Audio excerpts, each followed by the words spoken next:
Alright, so good day everyone. So in this video, we will discuss circle. So basically, circle, as you know, circle is the first calling section na diniscuss natin sa pre-calculus session natin for this whole midterm.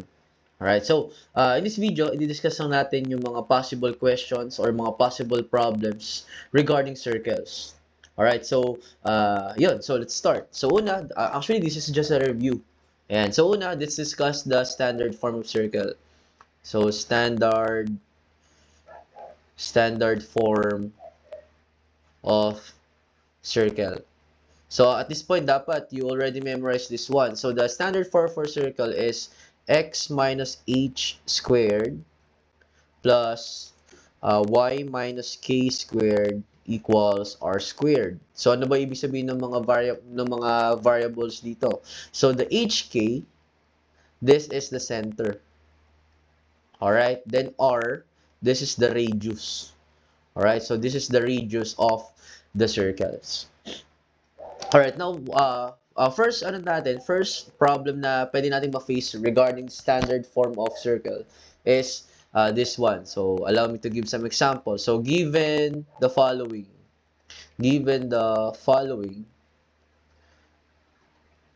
let's find the standard equation of this circle. So, let's say na ang center is, let's say, -1, 3. Tapos, ang radius natin is, let's say, 9. So, paano natin hanapin si standard form? So, ganito lang. So, una, again, standard form natin. So, x minus h squared plus y minus k squared equals 1. R squared. Alright. So, papalitan natin si HK. Tandaan natin, class, si H, si H, siya yung, alright, so, si H, ito yung x-coordinate nung center natin. And K, this is the y-coordinate of our center. Alright. So, ang ginagawa lang dito, sinasubstitute lang natin siya tapos binabaliktad yung sign. So, paano yun? So, just like this. So, x, so, since negative dito, so magiging plus dito. So, x plus 1 squared plus y. Tapos, since, as you can see, yung 3 natin is positive. So, kapag pinasok natin siya sa y, or kapag sinama natin siya sa y, magiging negative. So, negative 3 squared over 9 squared. Alright. So, solve natin. So, simplify lang natin. So, 9 squared. Ano si 9 squared? This is 81. So, therefore, the answer for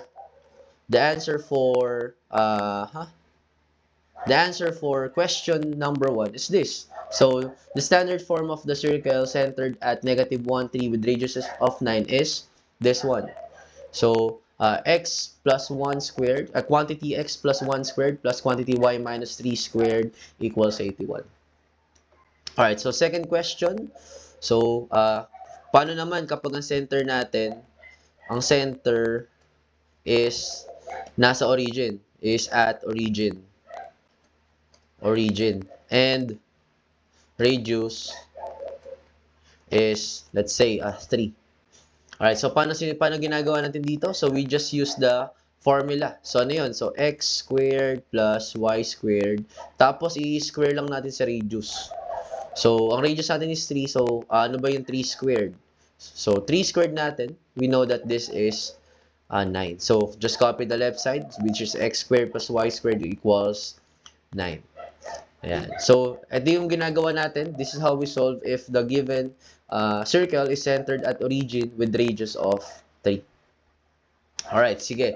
Number 3. Ito yung mga possible cases. I'm just giving one example. So, basically, again, this is just a review. So, allow me to search some questions. Alright, so what if ang given naman is, hold on a second. What if ang given is,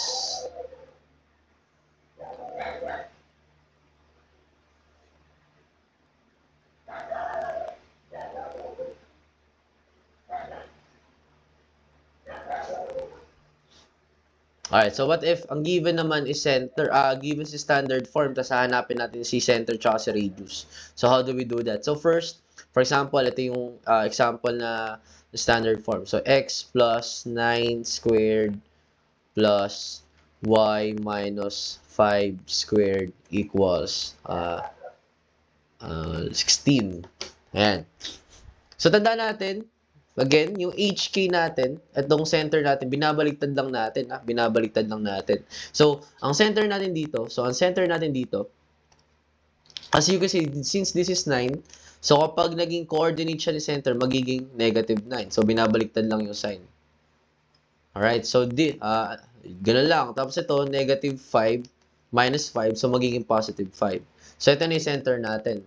Now, how do we find the radius? So, ang r squared natin, okay, tandaan natin na kapag naka-standard form si circle, yung r squared natin is, again the r squared natin is the right side ni equation. So, ano ba yung nasa right side ni equation? That is 16. So, when we are solving for the radius, all we need to do is to find the r. So, in this case, square root natin both sides. So, r. So, cancel dito si radical sign, cancel si squared. So, matitira sa left side is r. Tapos, square root of 16 is 4. So, ito na yung sagot. So, ang center natin is negative 9, 5. Ang radius natin is 4. Ayan. So, number 4. Okay, paano naman kapag given si center? Let's say, ang center natin is, again class, itong mga example na to, ito lang din yung nasa lesson. So, dinidiscuss ko lang ulit para somehow may review or may basis kayo pag nalilito kayo. Okay, so for example, nasa example ko. Alright, so, ang center natin is 3, 4. Ayan, so, center natin is 3, 4. Then, ang given na point is, may given na point. So, negative 2, 4. So, ang given is the center, tapos isang point doon sa circle. So, ibig sabihin, parang ganito yan. So, ito si circle natin. Ang given is the center, tapos isang random point. Let's say, ito yung random point along or on the circle. So, how do we solve this kind of problem? So, una, let's find the radius. So, how do we do that? So, by simply using the standard equation of circle. So, paano yun? So, tandaan, ang standard equation of circles natin is x minus h, or pwedeng unahin natin si r kasi r squared na may sinasolve natin. Or pwede din, sige, para consistent, let's write the standard equation. So, x minus h squared plus y minus k squared equals r squared. So, si HK, so parang ganito lang. So, i-substitute nyo muna or ilagay nyo muna sa loob yung mga center natin. Yung coordinates sa center. So, this is going to be x minus 3 squared. So, sinubstitute lang natin to dito. Next, plus, substitute natin si y, si k. So, ang k natin dito is 4. So, pag pinasok siya dito, magiging negative 4 or minus 4 squared equals r squared. Alright, sorry, but ito pala yung 4 natin. Okay, next. I-substitute naman natin yung point. Class, tandaan the x, y in the standard form represent any points on the circle. So, again ulitin natin. So, x, itong x tsaka y, this represent the x and y coordinates of any point on the circle. So, since may given tayo na point, which is this one, ayan. So, pwede natin siyang i-substitute. So, si x, pwede natin substitute ng negative 2, then minus 3. So, ang laging question dito sa akin, sir, pwede binabaliktad po ba yung sign kapag sinasubstitute si point? Hindi na. Alright, so plus, si y natin is 4, so just copy 4, minus 4 squared equals r squared. Now, let's simplify. So, negative 2 minus 3, this is simply negative 5, then squared, plus 4 minus 4, this is just 0, squared equals r squared. So, negative 5 squared, this is going to be 25. Then, 0 squared, this is just 0. So, equals r squared. So, square root natin both sides in order to find the radius. So, square root ng 5 at 25 is 5. And ang radius natin dito is, dito sa right side. So, cancel si radicals, cancel si squared. So, matitira is r. So, ito na ngayon yung radius natin. Okay, next. Since meron na tayong radius, hanapin naman natin si midpoint ngayon. So, how do we find the midpoint? So, ganito. So, ito yung formula natin. Actually, sa exam, given naman yung formula. So, don't worry, no need to memorize this one. So, ang formula natin dito is midpoint. So, midpoint is equals to x sub 1 plus x sub 2 over 2, comma, y sub 1 plus y sub 2 over 2. And actually, kahit hindi niyo na to gamitin Kahit hindi niyo na gamitin yung standard, yung formula. So, basta nakikita niyo lang yung pattern kung paano gumagana yung midpoint formula, okay na yun. So, I will solve it kung paano yung pattern. So, una kasi, maganda, isulat niyo ng ganito yung dalawang points na hinahanap niyo yung midpoint. So, i-center natin tapos yung point. Ay, sorry. Alright, sorry. My mistake. So, basically, tapos na pala at this point. Sorry. My mistake. Kasi yung pambura ko. Ayan. So, actually, tapos na pala dito at this point. Sorry, my bad. So, basically, since alam na natin si radius, ito, alam na natin si R, ito, alam na natin si R, pwede na natin siyang i-substitute dito. Alright, so, substitute natin. So, x minus 3 squared plus y minus 4 squared equals r. Yung r natin is 5, then squared. Then now, let's solve this. So let's simply simplify this one. So, simplify natin si 5 squared. So, 5 squared magiging 25 kasi 5 squared is 25. And that's it. Ito na yung sagot natin for question number 4. Tama ba? Question number 4. Ayan. So, question number 4. Okay, next. Question number 5. Paano naman kapag ang given is 2 points which are the endpoints of the diameter? So, ito yung mga common questions dun Ito pala yung mga problems regarding circles. So, number 5. So, given yung dalawang endpoints of diameter. So, allow me to find some questions here.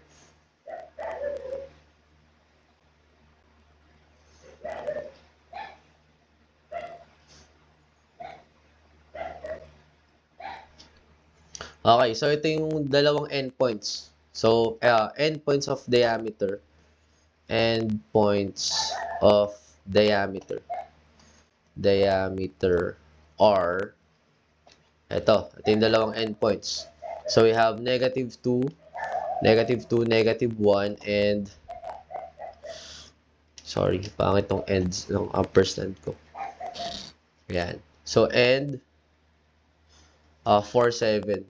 So, 4, 7. Tama ba? Ayan. So, ito yung given. So, paano kapag ang given is the endpoints of diameter? So, basically, ang itsura niya parang ganito. So, we have the circle. Ayan. So, assuming na perfect circle to. So, parang sa siguro. Ayan. So, ayan. So, assuming natin yung circle. Tapos, ito yung diameter natin. Ayan. So, yung gitna ni diameter, that is the center. Tapos, yung given, itong dalawang points na to. So, ang given dito is yung dalawang points. So, paano natin nahanapin yung standard form nito? So, ito yung process. So, una, again, kapag ito yung mga cases, una nyo kailangang manaman is ano ba si midpoint? Or ano ba si center? So, kapag inalam nyo yung yung midpoint between these 2 points, you will definitely find the center. So, ano yung formula natin sa midpoint? Ito yung sinabi ko kanina. So, midpoint is x sub 1 plus x sub 2 over 2, comma, y sub 1 plus y sub 2 over 2. Okay, so, pwede nang hindi nyo to kabisaduhin. Kasi una, nakalagay naman to sa midterm, nakalagay yung formula. Tapos pangalawa, may pattern naman to. So, ano yung pattern dito? So, ganito. So, ito yung point 1. Yung point 1 natin, that is negative 2, negative 1. Tapos, point 2 natin is 4, 7. So, in order to find the coordinates of center, so ito yung center natin So, in order to find this, ganito gagawin nyo. I-add nyo yung mga x-coordinate ng dalawang points. So, add nyo yung dalawa na yan. So, that is negative 2 plus 4. Then, right after this one, i-divide nyo siya. Alright? So, i-divide nyo siya by 2. Alright? Next, after naman ito, i-add nyo naman yung mga y-coordinates. So, ano yung y-coordinates? We have negative 1 plus 7. Ina-add. Then, divided by 2. Then, i-simplify natin to. So, negative 2, ito. So, negative 2 plus 4, that is 2. Divide by 2. Then, negative 1 plus 7, ito. That is 6 over 2. Now, let's further simplify this one. So, center natin ngayon is 2 over 2, that is 1. 6 over 2, that is 3. So, ito yung center natin ngayon. Alright, so since meron na tayo center, we can definitely find the what you call this, the radius. So again, kapag ang given is the diameter or the endpoints of diameter, the first thing that you must look for is the midpoint. So kapag nalaman nyo kasi midpoint between the two given endpoints of diameter, you will find the center of the circle.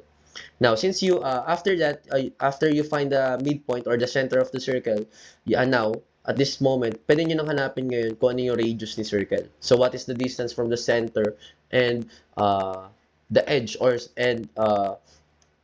what is the distance between the center and the points on the circle itself. Ayan, so mahanap nyo kayo si radius. Alright, so sige, hanapin na si radius. So, alam nyo na to. So, meron tayong centers. Ito yung center natin. So, tas meron tayong dalawang given points. So, at this moment, pwede nating hanapin ngayon si radius. So, paano? So, just using the standard formula. So, x minus h squared plus y minus k squared equals r squared. So, una, pakatulad ng process kanina, yung coordinates sa center, i-substitute natin sa h saka sa k. Alright, the coordinates of center, i-substitute natin sa h saka sa k. So, ito yung binabaligtad yung sign. Alright, so magiging x, since 1 to, magiging minus 1. So, minus 1 squared. Plus y, since this is positive 3, magiging negative 3 dito. Squared equals r squared. Next, i-substitute naman natin yung any points on the circle dito sa xy. So, actually, since may dalawa tayong given na points, which is this one and this one, kahit alin dyan pwede nyo gamitin. So, I suggest gamitin nyo kung sa kayo mas madadaling mag-solve. So, for example, nahihirapan kayo mag-solve ng integers with negative number. So, gamitin niyo yung puro positive. So, for example, in this case, gamitin ko yung puro positive kasi, for example, nahihirapan ka sa negative. So, itong mga positive yung coordinates yung gamitin mo. So, ang x natin dito will be 4. So, 4 minus 1 squared plus yung y coordinate natin, that's 7. So, 7 minus 3 squared equals r squared. Okay, now solve natin. So, 4 minus 1, this is 3 squared. Plus 4 minus 3, this is 4 squared equals r squared. Now, simplify natin. So, 3 squared, this is 9. Plus 4 squared, this is 16. Equals r squared. So, r plus 16, this is, 9 plus 16, this is 25.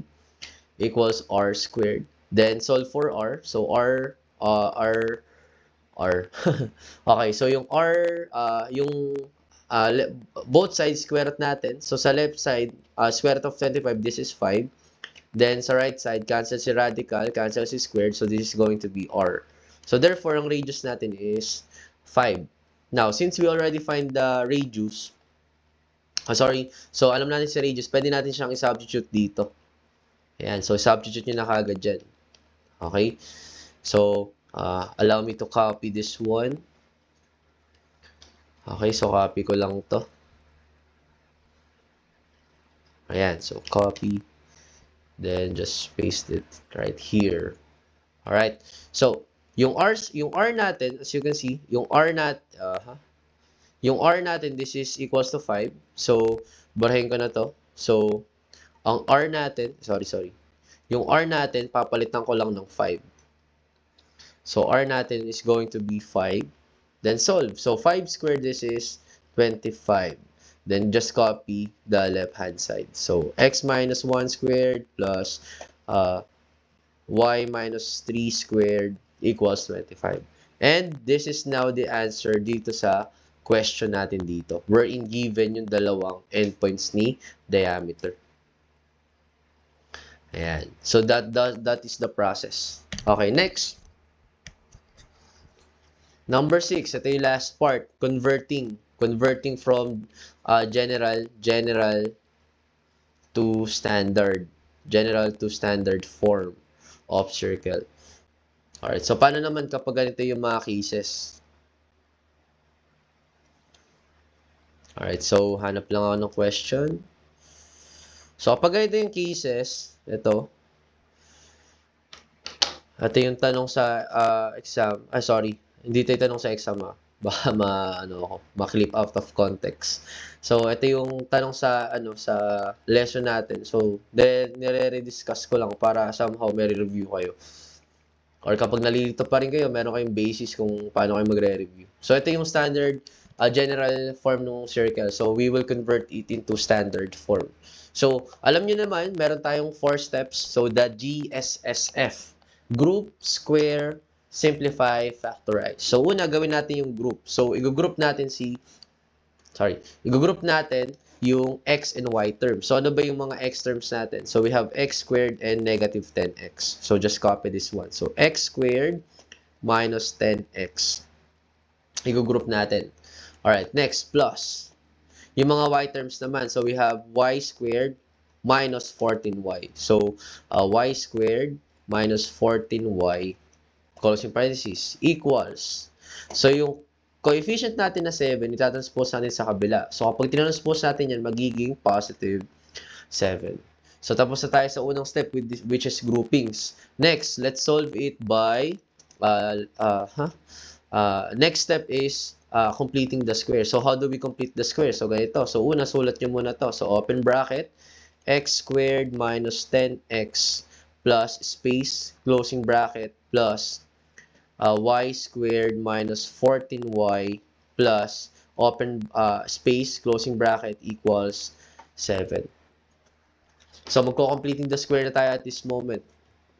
So, ano ba yung coefficient ni x? So, ang coefficient ni x dito is negative 10. So, right, so negative 10. So, alam nyo na, divided by 2, then square it. So, alam niyo yung rule ko. So, kapag nag-solve kayo nito, wag nyo nang i-run yung exponent. So, negative 10 divided by 2, this is negative 5 squared. So, this is going to be negative 5 squared. Alright, next, dito tayo. So, ano to? We have negative 4, sa y terms naman tayo. So, ano yung y natin? Coefficient ni y, that is negative 14 divided by 2, then square natin. Alright, so I forgot something. Alright, sorry. Okay, so right after we add this one, so alam niyo na yung rule, whatever you add on the left side of the equation must also be added to the left side of the equation. So, since nagdagdag tayo nito, so idadagdag din natin siya sa kabila. So, plus negative 5 squared. Alright, next, dito tayo. Okay, so dito tayo sa y terms naman. So, ano yung coefficient ni y? That is negative 14 over 2. Then, square natin. So, negative 14 over 2, that is negative 7 squared. So, si negative 7, pasok lang natin dito, then square natin. So, negative 7 squared, so, i-add lang natin dito. So, alam niyo na yung rule. Yan yun. Okay? Next. Nasaan na ba? Okay, move ko lang dito para may reference kayo kung ano nangyari. So, papalitin ko lang siya ng konti.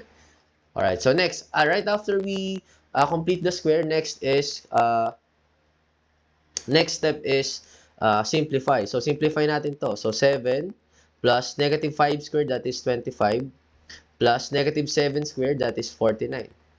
So, 7 plus 7 plus 7 plus 25 plus 49. Okay, sige, let's solve this one. So, this is 12, tama ba? This is 12 plus 9, this is 21.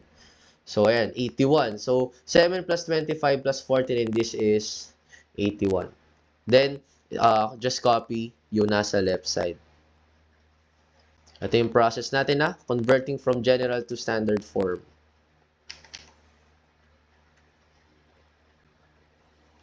Right, so after nito, Alam niyo na yung next na gagawin? So, factorize. So, after simplification, magpa-factorize na tayo. So, alam niyo na yung process. So, open parentheses, x, space, closing parentheses, squared. So, ano ba yung nasa loob ni parentheses? So, negative 5. So, therefore, negative 5 din nilalagay natin dito. Plus, y, space, closing parentheses, squared. So, ano yung nasa loob ni parentheses? That is negative 7. So, dito, minus 7 equals 81. So, ito na ngayon yung standard form natin. Ayan. So, kapag tinanong kayo ano yung center dito, ang center dito, so same process. So, ang center dito is 5, 7. So, binabaliktad lang natin yung sign. Tapos, ang radius natin dito is 9. So, paano nakuha si 9? So, r squared natin is 81. So, square root natin both sides. So, r ngayon is, cancel si radical, cancel si squared. So, sa left side, matitira si r. Tapos, square root of 81, that is 9. Ayan. So, basically, those are the type of questions na, or type of problems na pwede mong ma-encounter when dealing with circles. And I hope na-review kayo with this short video. Ayan. So, thank you for listening and ayan, thank you.